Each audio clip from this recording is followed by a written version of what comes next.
Students, आज हम शुरू कर रहे हैं अपना इंग्लिश ग्रामर की series for basic to advance for junior classes. जो बच्चों को इंग्लिश जानने में दिक्कत होती है या इंग्लिश पढ़ने में दिक्कत होती है वो हमारी वीडियोस को देखें तो उनको इंग्लिश आसान लगने लगेगी। ठीक है, इंग्लिश में सबसे पहला जो टॉपिक आता है वो आता है पार्ट्स ऑफ स्पीच। ठीक है, तो हम पार्ट ऑफ स्पीच से ही शुरू करेंगे। तो क्या होता है, all words in English are classified in 8 parts. These 8 parts are known as parts of speech. यानी कि इंग्लिश ग्रामर के अंदर जितने भी वर्ड होते हैं उनको 8 पार्टों के अंदर क्लासीफाई किया जाता है। ठीक है, इन जो क्लासिफिकेशन ऑफ द वर्ड्स है इसको हम पार्ट ऑफ स्पीच बोलते हैं। ठीक है, 8 पार्ट ऑफ स्पीच होती है हमारे पास। इसमें से पहला होता है noun, pronoun, adjective, verb, adverb, conjunction, preposition, interjection. ठीक है, ये हमारे पास 8 पार्ट ऑफ स्पीच होती है। Noun, pronoun, verb, noun, pronoun, adjective, verb, adverb, preposition, conjunction, preposition, interjection, ये 8 हैं। सबको हम वन बाय वन करेंगे। आज के लेक्चर में हमारा जो फोकस रहने वाला है वो नाउन पर रहने वाला है। ठीक है, नाउन क्या होता है? Noun, a noun is defined as the name of person, place और थिंग, और simply we can say that the name of everything can be term as noun, और noun is a naming word. ठीक है, इसका मतलब क्या हुआ? Noun जो है हमारा एक तरह का एक नेमिंग वर्ड होता है। ठीक है, यानी किसी भी चीज़ का कुछ नाम हो, नेम ऑफ एवरीथिंग, उसको हम नाउन बोलते हैं। जैसे कि तो पर्सन, प्लेस या कोई चीज़, या इसके अंदर एक चीज़ नहीं है जिसे हम बोलते हैं आइडिया। ठीक है, किसी चीज़ के आइडिया हो तो उसको भी हम नाउन ही बोलते हैं। किसी आइडिया के नाम को भी नाउन बोलते हैं। ठीक है, तो पर्सन, प्लेस या थिंग हो या सिंपली किसी चीज़ का नाम हो, ठीक है, तो सब नाउन बोलते हैं। इसीलिए नाम को हम नेमिंग वर्ड्स बोलते हैं। ठीक है, और नाउन जो है हमारे वो 5 टाइप्स के होते हैं। नाउन है 5 टाइप्स। पहला इसमें कॉमन नाउन, दूसरा proper noun, collective noun, material noun and abstract noun. These are the 5 types of noun: common noun, proper noun, collective noun, material noun and abstract noun. अब इन 5 nouns को 2 भागों में further classify किया जा सकता है। जैसे कि ये ऊपर के जो 3 हैं, common noun, proper noun, collective noun, इन्हें गिना जा सकता है, तो इसलिए इन्हें काउंटेबल नाउन की कैटेगरी में रखा जाता है। और मटेरियल नाउन और एब्स्ट्रैक्ट नाउन, इनको अनकाउंटेबल नाउन की कैटेगरी में रखा जाता है। ठीक है, कौन से नाउन क्या होते हैं, किसका मतलब क्या है, सबको डिटेल में देखते हैं। ठीक है, so let us start with the proper noun. Proper noun क्या होता है? Specific name of people, place, thing. ठीक है, यानी किसी चीज़ का कोई स्पेसिफिक यानी कोई पर्टिकुलर नाम किसी चीज़ का हो तो उसको हम बोलते हैं प्रॉपर नाउन। जैसे कि India is the special name of a country. ठीक है, कि इंडिया एक किसी देश का एक पर्टिकुलर एक स्पेसिफिक नाम है, तो इसलिए इसको हम प्रॉपर नाउन बोलते हैं।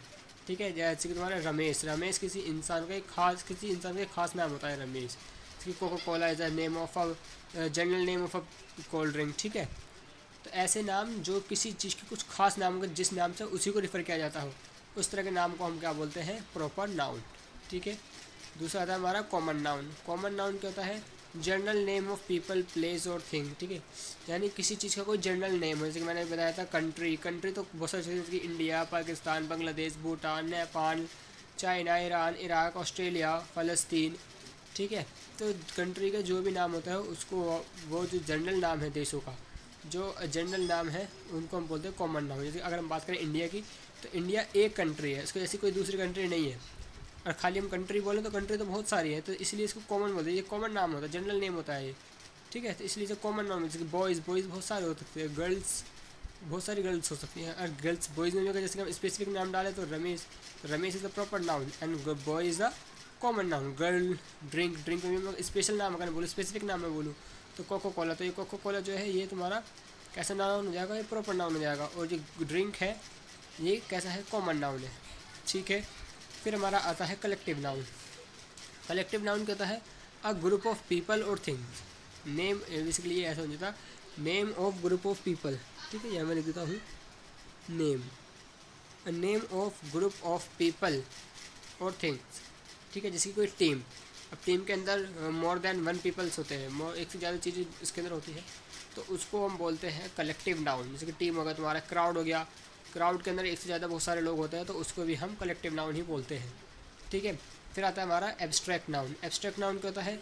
It's the idea, feeling, emotion, quantity and simply things you can not touch. ठीक है, यानी जैसे कोई आइडिया हो, फीलिंग हो या इमोशन हो, यानी कि जिस चीज़ को हम टच नहीं कर सकते, जिस चीज़ को हम टच नहीं कर सकते उस जैसी चीज़ों को हम क्या बोलते हैं, एब्स्ट्रैक्ट नॉलेज। जैसे हमारा प्यार, लव को हम टच नहीं कर सकते, सिर्फ महसूस कर सकते हैं। ऑनेस्टी, ठीक है, ऑनेस्टी को हम टच नहीं कर सकते, सिर्फ महसूस कर सकते हैं, फील कर सकते हैं। फियर, खौफ को हम खाली क्या कर सकते हैं, सिर्फ फील कर सकते हैं, टच नहीं कर सकते। तो इस तरह के जो नाउन होते हैं हमारे, वो होते हैं हमारे एब्स्ट्रैक्ट नाउन। जैसे आइडिया हो गया, फीलिंग्स, इमोशंस, ठीक है, या एग्जाम्पल के तौर पर दिया तो love, honesty, fear and etcetera, ठीक है। Then we are come to the material noun. Material noun हमारे क्या होते हैं, मटेरियल नाउन हमारे वो नाउन होते हैं सब्सटेंसेस, मटेरियल। जैसे तुम्हारे कोई सब्सटेंस हो या कोई मटेरियल हो, उस तरह के नाउन को हम क्या बोलते हैं, मटेरियल नाउन। जैसे कि तुम्हारा गोल्ड हो गया, वाटर हो गया, वुड हो गया, ठीक है, गोल्ड, सोना, पानी, ये गलत है, ये आप सही है, गोल्ड, वाटर, वुड एटसेट्रा, ठीक है। अब जो मैंने यहाँ पर ये तुम्हें ऊपर बताया था कि इन तीनों को जो है काउंटेबल की कैटेगरी में रखा गया है। काउंटेबल यानी कि जिनको काउंट किया जा सकता है, और इन दोनों को अनकाउंटेबल कैटेगरी में, यानी जिनको हम काउंट नहीं कर सकते, जो अनकाउंटेबल है। तो इनकी डेफिनेशन भी यहाँ पर नीचे लिखी हुई है। जैसे कि तुम्हारा काउंटेबल क्या होता है, countable noun that can be count. जैसे कि तुम्हारा बुक, एप्पल, कार, ठीक है, बुक को गिन सकते हैं, एप्पल्स को गिन सकते हैं, कार को गिन सकते हैं, ठीक है। अनकाउंटेबल चीज़ गिना नहीं जा सकता। जैसे कि दैट कैन नॉट बी, यहाँ पर आगे नहीं लिखा, that can not be count, जिनको गिना नहीं जा सकता। जैसे कि तुम्हारा मिल्क हो गया, राइस हो गया, इन्फॉर्मेशन हो गया, ठीक है, इन्फॉर्मेशन को भी काउंट कर सकते हैं क्या, सिर्फ वजह नाप सकते हैं। चावल को काउंट नहीं कर सकते, मिल्क को काउंट नहीं कर सकते। इस तरह के जो नाउन होते हैं हमारे, वो होते हैं अनकाउंटेबल नाउन। सो स्टूडेंट्स, ये था हमारा नाउन का एक जनरल इंट्रोडक्शन।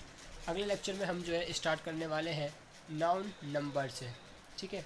ये हमारा नाउन का एक जनरल इंट्रोडक्शन था, जहाँ से हमारा नाउन की अभ्यास, ये इंग्लिश ग्रामर का सबसे बेसिक जो है पार्ट है, जो आपको जानना होता है, पार्ट ऑफ स्पीच, ठीक है। ये पार्ट उसी सबसे बेसिक होता है। तो मैंने आज आपको नाउन बताया, कल नाउन के बारे में, यानी अगले लेक्चर में नाउन की थोड़ी और डिटेल हम जानेंगे। डिटेल मैं रिवील कर रहा हूँ पहले से। अगला लेक्चर जो होने वाला है हमारा, वो होने वाला है नाउन नंबर के ऊपर। जब तक के लिए हंसते रहिए, मुस्कुराते रहिए और पढ़ाई करते रहिए, और हमारे चैनल को याद रखिए। हमारे साथ अगर कोई कॉन्सेप्ट समझ आता है तो उसे लाइक करिए वीडियो को। अगर कुछ कमी लगती है तो हमें सजेस्ट कीजिए, कमेंट कीजिए, ताकि हम आपके लिए बेहतर कंटेंट बना सकें, ठीक है। तब तक के लिए हंसते रहिए, मुस्कुराते रहिए और पढ़ाई करते रहिए अपनी क्लास क्रैक के साथ।